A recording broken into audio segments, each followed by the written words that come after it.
Bonjour à toutes et à tous, BNR Community, j'espère que vous allez bien. Comme vous savez, aujourd'hui nous sommes mardi et c'est le jour de Work and Rise. Et aujourd'hui nous recevons un invité que nous devions recevoir déjà depuis je ne compte même plus le nombre de discussions qu'on a eues sur le sujet. Malheureusement, cet invité qui est le nôtre aujourd'hui très pris, c'est quelqu'un de très occupé. Mais heureusement pour nous, il a pu nous trouver une petite fenêtre dans son planning super chargé. Voilà. Sans plus attendre, nous avons l'honneur et le privilège de recevoir le président de l'association des avocats mandataires sportifs de France. J'ai nommé Jim-Michel Gabriel. Salut Jim. Merci Julien pour l'invitation. Je t'en prie. Désolé de ne pas plus. Ah, ça a été dur, hein. Nos agendas sont remplis. Très remplis en tout cas. Mais c'est un plaisir, on a passé un moment hyper agréable, j'en doute pas. J'en ai aucun doute, en tout cas vraiment plaisir partagé et vraiment, c'est vraiment, comme je te l'ai dit, ça me tenait énormément à cœur parce que tu es quelqu'un qui suit pas mal le basket. Tu joues toi-même, tu as joué toi-même, tu joues encore un peu à tes heures perdues, je sais. Le sport est quelque chose qui tient une grande place dans ta vie, dans ton quotidien. Donc c'était pour moi quelque chose de très logique de t'avoir comme invité. Voilà. Et humainement aussi surtout, parce qu'on se connaît un petit peu hors caméra. C'est vrai. Voilà. Donc, en tout cas, merci. En tout cas, bravo pour ce que tu fais. Merci. Depuis 3 ans, c'est beaucoup d'investissement, beaucoup de temps, beaucoup de... Et en tout cas, ça fonctionne et je souhaite que ça fonctionne encore mieux. Merci. Parce que ça le mérite. Merci infiniment. Vraiment. Au nom de toute l'équipe, merci.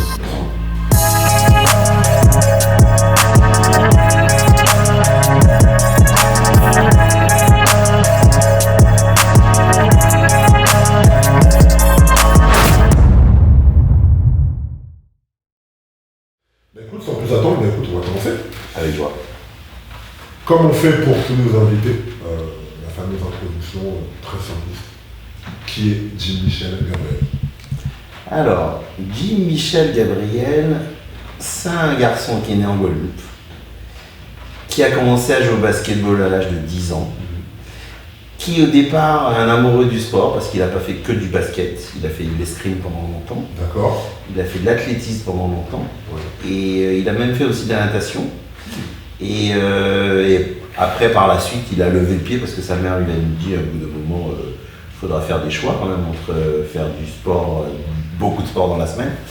Et quand je suis arrivé, moi, à Paris en 3e, parce que jusqu'à là j'étais en Guadeloupe, ben, j'ai fait des choix en continuant uniquement le basket et l'escrime. Et un peu d'athlète. Et à moi, depuis l'âge de 10 ans, je voulais aussi être avocat. Tu vois, donc aussi bien être amoureux du sport, mais j'avais une envie d'être avocat. Donc j'ai fait des études de droit à la Sorbonne, Pantin-Sorbonne, et avec une spécialité qui était au départ le droit des affaires, puis de la propriété intellectuelle, et le droit du sport aussi depuis 20 ans. D'accord. Et j'ai monté mon cabinet il y a 20 ans, parce qu'avant j'ai eu la chance de participer à une aventure entreprise, parce que j'étais aussi juriste d'entreprise 9 ans avant d'être avocat. Donc moi, ça fait 29 ans que je suis juriste et avocat. D'accord. Et j'ai la chance de pouvoir travailler dans mes deux passions qui sont la propriété littéraire artistique et le droit du sport. Donc d'accord. Voilà. Est-ce que tu peux nous expliquer en des mots un peu plus entre guillemets plus simples pour les plus jeunes d'entre nous, parce que la BNR Community, comme tu sais, c'est beaucoup de jeunes, entre 14 et 18, 30 ans. Voilà, donc si pour peu qu'il y en ait qui, après la carrière de basketteur, ce qu'on leur souhaite, et de basketteuse également, parce qu'on pense aux filles aussi, souhaiteraient devenir avocat ou avocate, voilà, qu'ils puissent un peu savoir de quoi il s'agit. Donc, est-ce que tu peux nous expliquer? Bien sûr, bien sûr. Voilà. Alors, donc, moi, mon métier d'avocat, en fait, c'est un métier aussi bien de conseil que de contentieux. C'est-à-dire, gérer les problématiques de tous les jours. Par exemple, bon, comme on est dans la sphère sportive, moi j'ai la chance de conseiller des basketteurs, aussi d'autres sports, mais en tout cas on va parler de basketteurs. Ben, eux ils viennent me voir par exemple pour soit les aider à gérer leur relation avec le club, donc le contrat, gérer une relation avec un équipementier, c'est-à-dire qu'ils veulent changer de chaussures, ils veulent, etc. Ils veulent gérer du sponsoring, ils veulent gérer tout ce qui est dans la sphère, on va dire, conseil. C'est-à-dire qu'ils ont des contrats et du coup, ils veulent que je les aide à relire, négocier les contrats et optimiser les contrats. Ça, c'est mon métier d'avocat pour la partie conseil. La partie contentieux, ce serait par exemple quand ils ont des problématiques, quand ils se fâchent avec leur club, par exemple, ça peut arriver, aussi avec une relation contractuelle, aussi quand ils ont fait une bêtise sur le terrain, problème disciplinaire, donc je les représente devant la Fédé, etc. Donc tu vois, c'est un métier un peu qui est un peu en binôme, c'est-à-dire aussi bien conseil que contentieux. Donc, et après, je les conseille aussi sur leur après-carrière, c'est-à-dire que... Donc la reconversion. Exactement. Dès leur plus jeune âge, on essaie de réfléchir à des investissements, parce que comme je suis formé droit des affaires en plus droit du sport, je leur dis, bon, par exemple, je peux les aider à constituer une société, je peux les aider à constituer un patrimoine immobilier avec un fiscaliste, avec un agent immobilier, et là-dessus, voilà. On peut aussi les aider à créer des sociétés commerciales de tout type. Moi, je fais ça avec des basketteurs déjà, qu'on a passé NBA ou Pro A ici. Tu vois, donc on essaie de réfléchir à protéger aussi leur marque s'ils souhaitent aussi développer une marque et soit leur nom ou pas, parce qu'il y a aussi... Donc voilà comment je les aide dans leur quotidien. C'est-à-dire que c'est pas un métier d'agent à ne pas confondre. Je travaille même parfois avec des agents, tu vois, pour justement parce que c'est un autre métier. On essaie d'optimiser justement nos compétences et le mettre au service du joueur. Et voilà. Pour ce qui est des jeunes, moi j'essaie de plus leur donner des conseils parce que là je ne gagne pas d'argent pour les jeunes. En général, c'est quand même des jeunes prometteurs. Pour être honnête, c'est déjà des jeunes qui sont potentiellement en équipe de France. Mais c'est plus des conseils sur les bons choix sur le club et aussi sur leur futur et dans leur quotidien. C'est-à-dire que je leur dis attention, de ne pas oublier que le basket c'est leur ambition de jouer au plus haut niveau, mais de ne pas délaisser par exemple les études. Voilà, parce que tant qu'on n'a pas un contrat sûr, ce serait un peu dommage de ne pas joindre les deux. Voilà, tout simplement. Donc voilà mon rôle d'avocat en fait en droit du sport et précisément dans la sphère basket. Donc le conseil prend une part de ton travail très importante en soi. Oui, c'est quasi 50%. Parce que malheureusement, des fois on se fâche. Donc on n'est pas content, on a un club qui ne te respecte pas, on a des contrats commerciaux qui sont voilà, pas respectés. Parfois tu peux aussi avoir un coup de sang lors d'un match, tu peux aussi par exemple refuser, moi j'ai l'occasion de défendre un joueur en équipe de France qui fait une très belle carrière parce qu'il avait été appelé en équipe de France, mais malheureusement lui il ne voulait pas y aller tout de suite. Parce qu'il avait un tournoi important en Italie, donc voilà. Donc je l'ai défendu par rapport à ça pour limiter la casse dans ces justement. Donc tu vois, il y a plein de sujets. Et aussi, ils peuvent aussi me solliciter parce qu'ils ont un problème de carte de séjour, de droit à l'image, etc., etc. Donc tout à fait. Ok, ça marche super. Alors, toi tu as joué. Encore un peu au basket. Tu as commencé comment? Alors moi j'ai joué, je te dis, en Guadeloupe. J'ai commencé en Guadeloupe à l'âge de 10 ans. J'ai eu la chance d'être entraîné par un entraîneur, et paix à son âme parce qu'il est décédé, qui s'appelle le Père Lamy, qui était un entraîneur très connu. Et d'ailleurs ses enfants ont été des gros basketteurs. D'ailleurs j'ai même eu la chance d'avoir le fils comme entraîneur quand j'étais gamin et maintenant je suis avoir été son avocat, donc c'est assez drôle, la vie est très surprenante. Et Dilani, pour ne pas le citer, qui est un super coach, super joueur, généreux, franchement, et cette famille est incroyable. Donc moi je suis arrivé après à Paris en 3e, moi j'ai joué au PUC, mon plus haut niveau c'était un peu du banc sur National 4. Mais mon plus beau fait de gloire, on va dire, c'est plutôt gagner l'excellence région avec le bon conseil D'accord, l'AS Bon Conseil. Exactement, qui est un vieux club historique. Et le coach, tu le connais, puisque mon coach, j'avais été coaché à l'époque par Joseph Bissang, qui a joué au Bon Conseil, qui est un arbitre incroyable, qu'on connaît très bien, international, qui est d'un talent fou, et qui a été mon coach incroyable au Bon Conseil, et qui nous a fait gagner l'excellence région quand même. Donc en senior, c'est une belle expérience. Et de recroiser Joseph maintenant comme ça, et puis d'ailleurs, j'ai eu la chance de le représenter dans des dossiers justement d'arbitre face à la Fédé. D'accord. Face à tout un collectif d'arbitres qui a déjà un certain nombre d'années. Et ça me fait plaisir de me dire que tiens, on était sur les terrains, on se retrouve dans la vie pro, c'est hyper agréable. C'est beau. Voilà. Et je joue maintenant, moins parce que j'ai une blessure, au PJB, Paris-Jean-Bouin, en ancien. D'accord. Et voilà. Donc, encore un peu actif. Ah, encore actif. Et réactif bientôt en septembre. Si Dieu veut. Bon, ben on te le souhaite en tout cas. C'est gentil. Jim, comme on le sait maintenant, tu nous l'as précisé, tu es avocat, mais pas seulement. Est-ce que tu peux nous parler de tes activités autres? Alors, comme tu l'as dit, je suis président d'une association, qui est l'association des avocats mandataires sportifs. Tout à fait. Et parce que... Qu'est-ce que c'est déjà? Alors, en fait, il y a bientôt cette loi, il y a une loi qui est passée le 28 mars 2011, qui a permis aux avocats d'être un peu plus que des avocats en droit du sport. Okay. C'est-à-dire qui a permis aux avocats d'être non pas des agents, mais de pouvoir justement représenter les joueurs dans leur quotidien. C'est-à-dire, voilà, c'est-à-dire qu'ils avaient une offre de club, que nous, on pouvait être payés sur le contrat, et d'une manière générale, on pouvait les accompagner au quotidien. C'est-à-dire qu'on avait en fait une vision d'avocat à 360 degrés. C'est-à-dire qu'on voyait un petit peu tout. Et ça, c'était intéressant. Et moi, je me suis bien rendu compte que depuis très longtemps, parce que je fréquente des sportifs depuis très longtemps, qu'il y avait quand même un besoin des joueurs, d'une manière générale, de pouvoir se confier et de pouvoir se dire tiens, j'ai une expertise juridique tout de suite que je peux bénéficier et en même temps j'ai une sensibilité de négociation, de connaître le droit et de connaître justement aussi la tendance, le terrain, les fédés, les clubs, etc.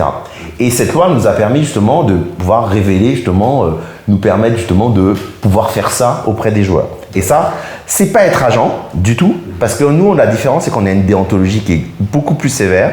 On a aussi des obligations qui sont propres à notre métier d'avocat, à savoir un compte de gestion agréé, c'est-à-dire de payer avec de la facturation, TVA, tout ça. Donc là-dessus, on a... Et surtout, on a aussi, si on avait un problème avec le joueur, c'est qu'on avait la déontologie qui prenait le pas. C'est-à-dire que tu as le bâtonnier qui te dit « Attention, maître Michel Gabriel, il faut respecter nos règles d'avocat parce que on a beau rajouter mandataire sportif derrière le mot avocat, mais avant tout, on est avocat. Donc, avocat mandataire sportif, c'est avocat d'abord. Donc, avocat avec des règles très strictes et qui permettent justement de ne pas être dans le conflit d'intérêts. C'est-à-dire que je ne peux pas représenter deux personnes. C'est-à-dire que moi, quand tu vas venir à mon cabinet en tant que joueur, je ne vais pas représenter le club. Je ne peux représenter que toi en tant que joueur. Ou alors, si je suis l'avocat de club, je suis l'avocat de club. Mais en tout cas, je ne peux pas être les deux. Et ça, déontologiquement, je ne peux pas. Donc voilà, ça c'est... Alors j'ai essayé de développer justement cette philosophie d'avocat mandataire sportif. Donc c'est pas facile parce que on a un pays quand même qui aime bien le conformisme, etc. Donc voir les avocats en plus arriver dans la sphère sportive, on pense tout de suite que c'est des conflits. Ouais. On pense que c'est... en fait, en France, on a le malheur de penser qu'avocat égale tribunaux. Alors que pas du tout. Dans les pays anglo-saxons ou en Italie ou en Espagne ou en Allemagne, avocat c'est conseil, c'est avant tout. Et justement c'est anticipation des tribunaux. Donc il faudrait que peut-être qu'on y arrive. Moi je fais ça, j'essaie de développer cette association au mieux. Ça se passe plutôt bien. On a de plus en plus d'adhérents. En plus maintenant on a des figures dans d'autres sports qui émergent en tant qu'avocat. Donc voilà, donc c'est intéressant. Ça me prend beaucoup de temps. Après j'ai d'autres activités en tant que juriste, parce que je suis aussi avocat en propriété intellectuelle, et ça demande beaucoup de temps aussi. Donc dans la musique? Dans la musique, dans le cinéma, dans l'édition, dans la marque. On peut avoir des noms? On peut avoir des noms. On peut regarder mon Insta, ça. Aussi. Voilà. Donc, dis-nous. En fait, moi, j'ai commencé très tôt dans la musique. Tu sais, donc j'ai eu la chance de quand même représenter des sociétés comme Sectora, tu vois. Donc c'est quand même des figures de la prod. J'ai eu la chance d'avoir constitué un label comme 45 Scientifiques, donc tu vois, c'est Lunatic, c'est Booba. Donc, Lunatic, Ali et Booba, voilà. tout à fait. J'ai eu la chance de représenter des DJ comme Bob Sinclair. Donc voilà, la musique, effectivement, c'est mon dada. C'est sûr que. Et le cinéma aussi, puisque je suis un fan de cinéma. Et c'est vrai que quand tu as au départ de l'aventure de certains groupes, aussi comme le Science Supaku aussi, tu vois, des gens comme ça. Tu vois, c'est ou tu vois, des Matt Houston aussi, tu vois, que j'adore, ce genre de personnages qui sont charismatiques, qui ont lancé des courants musicaux, tu vois, donc c'est... après, j'essaie de faire ça avec humilité et travail. Moi, si ces gens m'ont confié un moment des dossiers, c'est parce qu'ils savaient que j'étais capable d'optimiser leurs besoins, et voilà, donc c'est sûr. Et après, j'ai rencontré aussi sur des playgrounds des gens que tu connais, qui sont comme Amadoun Sidibé, tu vois, et moi je suis tellement content de sa réussite, tu vois, que le Quai 54, c'est tellement de belle aventure, quoi, et qui va fêter ses 20 ans. Ses 20 ans cette année, tout à fait. Et quand tu penses qu'Amadoun, on s'est rencontrés sur un playground de Bir Hakeim, et c'est, tu vois, la boucle est bouclée. Donc nous, on était dans notre idée de jouer au basket, et au final, lui, dans son idée de créer un jour un tournoi et de faire quelque chose dans le basket, et moi de me dire, bon, je veux être avocat, et au final, je suis avocat de basketteur. Donc c'est intéressant. Boucle bouclée encore. Exactement. Et après, je pense que c'est le travail aussi qui fait que tu y arrives. On n'a rien sans peine.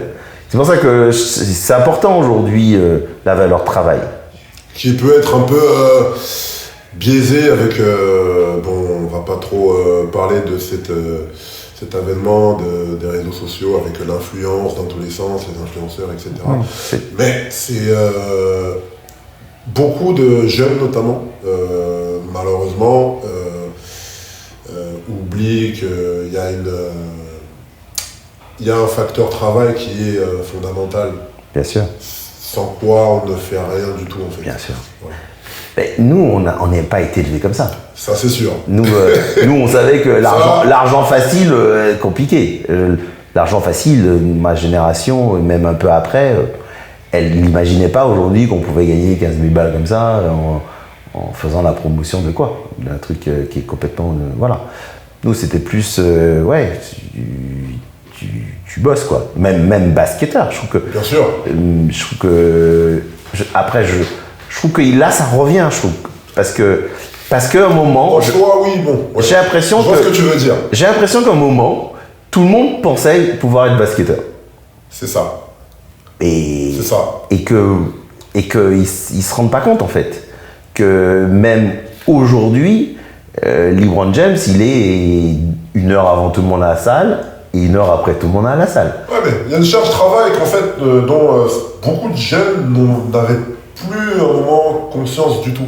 Et vous voyez ça comme eux, je vais regarder des moves sur Instagram, je vais refaire pareil, je vais faire ça en détection, on va me prendre.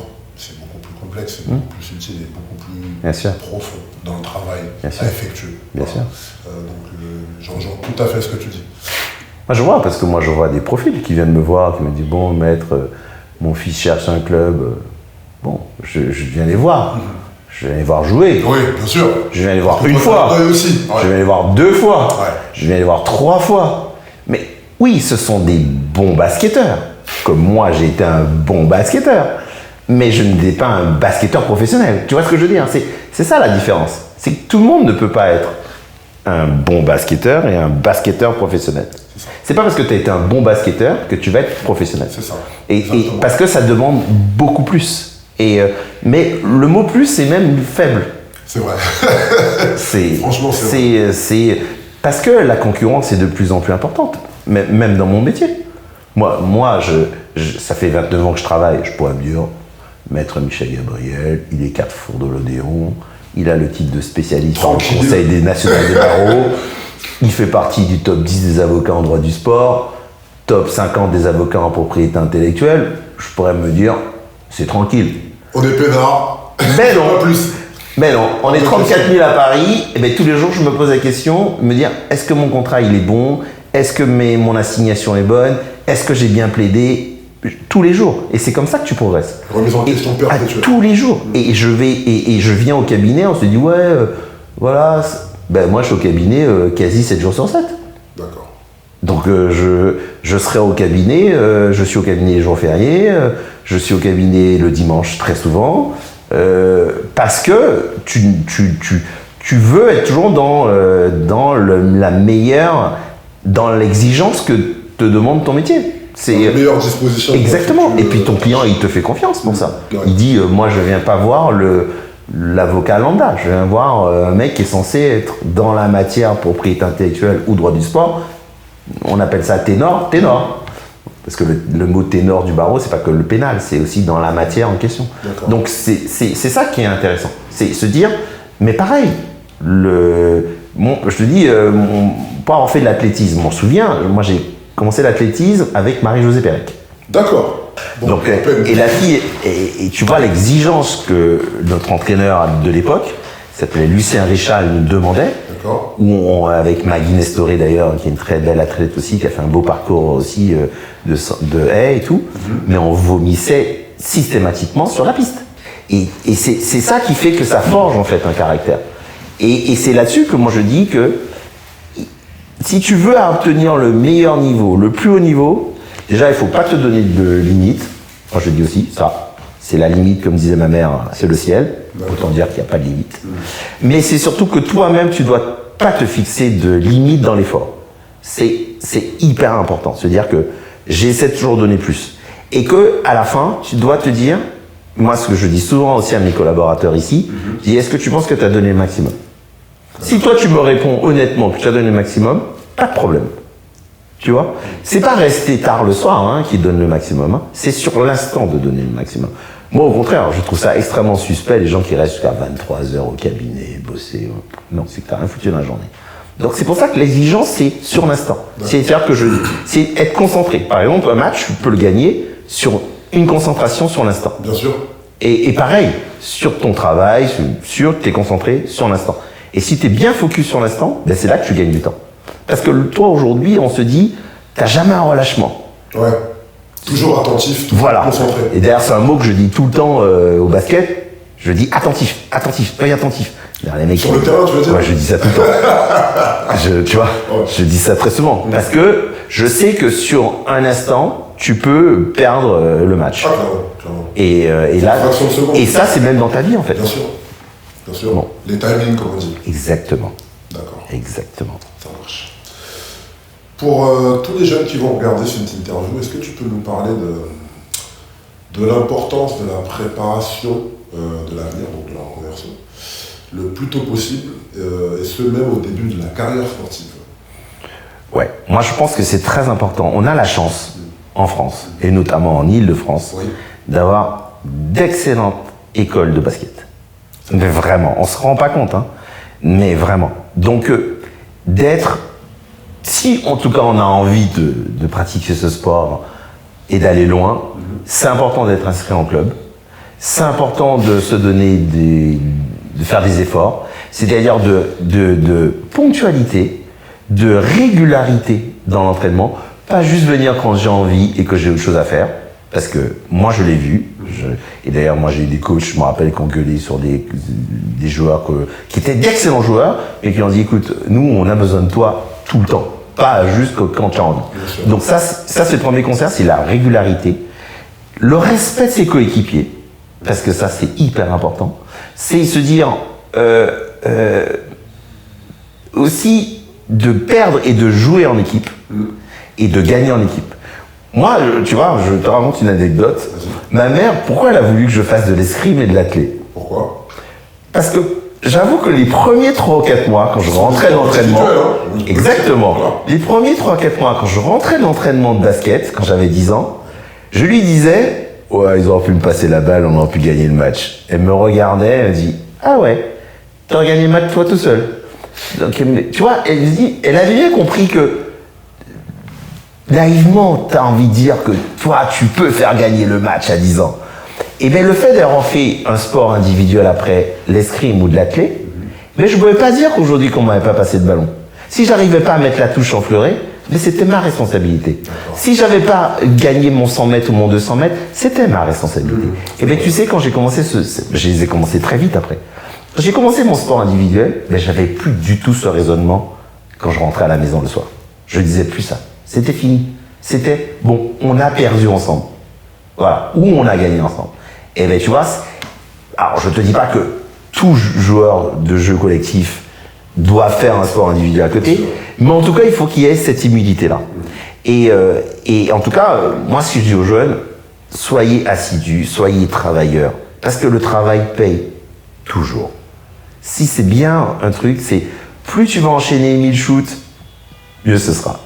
Plus tu vas enchaîner des crosses, des dribbles, des trucs, des passes va, des suicides, des trucs, tu sais ce que c'est. Oh oui. Voilà. Donc, t'inquiète pas, le jour d'entraînement, le jour du match, et tu seras prêt, tu seras affûté. Et c'est la régularité de l'entraînement, l'écoute du coach, parce qu'il y a aussi ça, c'est super important. Écoutez vos coachs. Écoutez vos coachs. Gainer Community, les bowlers, bowleuses, écoutez vos entraîneurs, ils savent ce qu'ils font. Complètement. À la limite, demandez au coach à la fin de l'entraînement, leur dire « J'ai pas compris, coach. » Voilà, parce que ça arrive. Bien sûr, bien sûr. On n'a pas la science infuse. Exactement. En revanche, sur l'instant, faire semblant d'avoir compris, moi je le dis toujours, il n'y a jamais de question bête. Vaut mieux dire sur l'instant, j'ai pas compris, coach. Est-ce que tu peux me réexpliquer? Parce que voilà, plutôt que la séance d'entraînement soit bordélique. Donc tout ça, c'est important. C'est important. D'accord, ça marche. Alors, tu penses quoi de Team France? Et pour toi, est-ce qu'on a une chance pour 2024? Ouais. Alors, si on réfléchit en statistiques et en potentiel joueur, on a une vraie chance de médaille. Clairement. Ah, clairement. Et ça, c'est pas flatter les gens que je connais éventuellement dans la team. Bien sûr, on est d'accord, on regarde nos derniers résultats. Exactement, on est quand même vice-champion olympique. Bien sûr. Donc ça, c'est la réalité. On a des joueurs NBA, on a des joueurs qui jouent en Espagne, en Italie, en Allemagne, qui sont de très bons niveaux.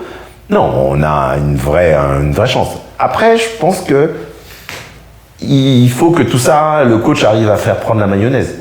Ça sera son talent.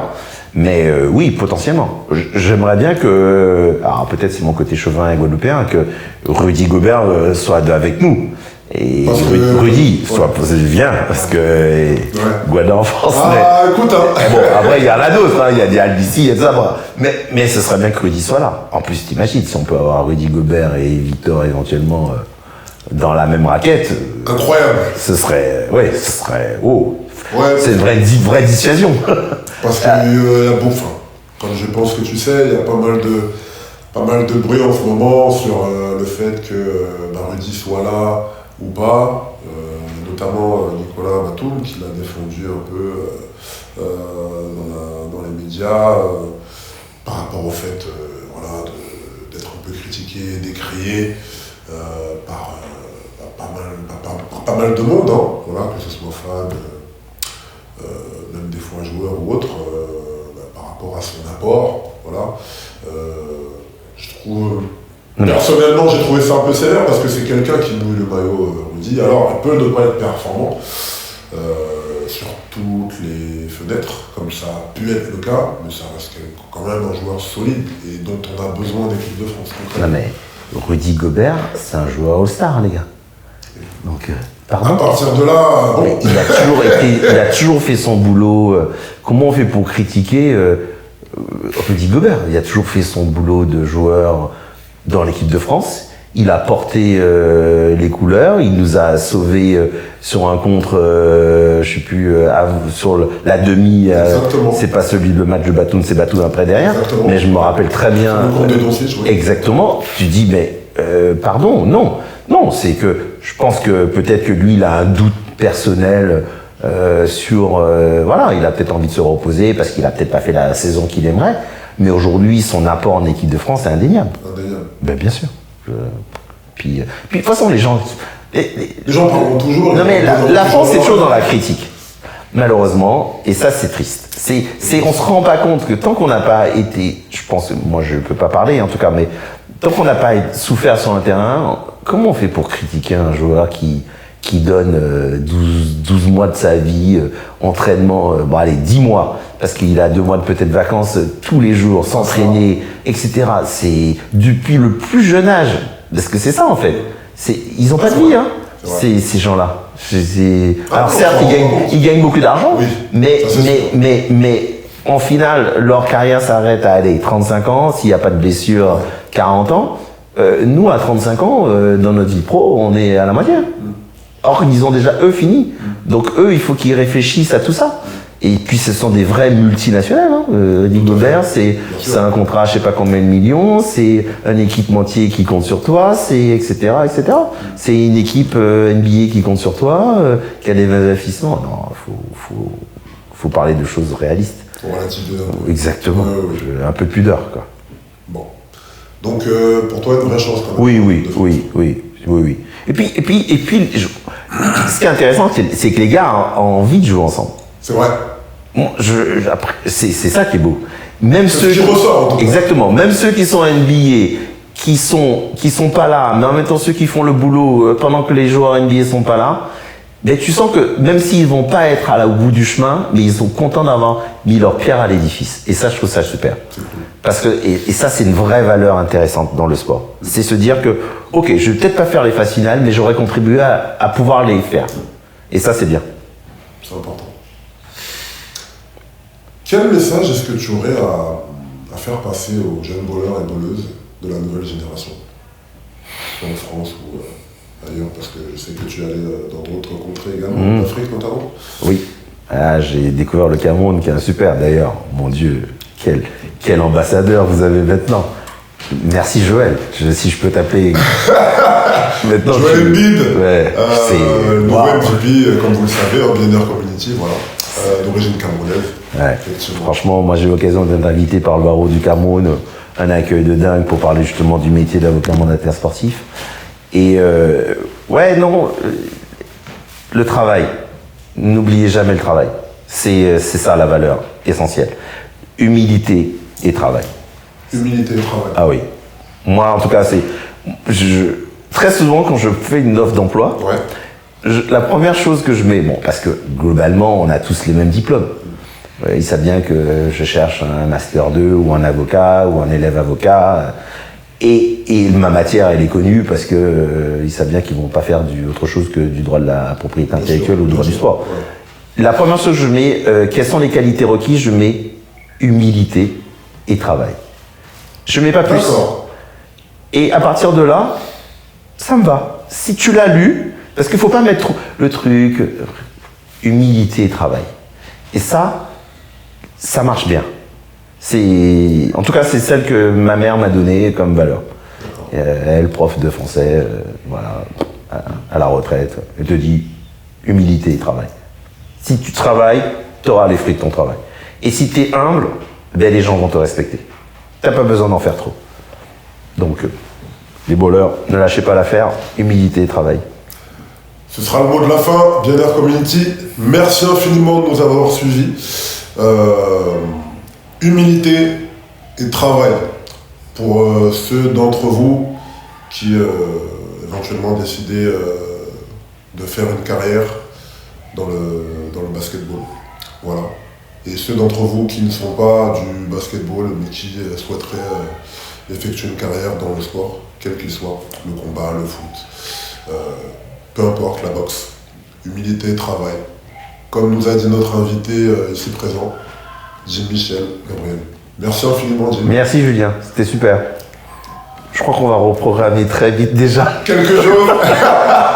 Avec grand plaisir. Avec grand plaisir. Merci, mon Julien. Et merci de nous avoir reçus dans ton beau cabinet. Voilà. C'est gentil. Écoute, merci d'être venu jusqu'à moi. Écoute, avec grand plaisir. Ça marche. Prochain rendez-vous, mardi prochain pour Work and Rise. D'ici là, restez connectés. Ball and Rise, the future is now. Ciao.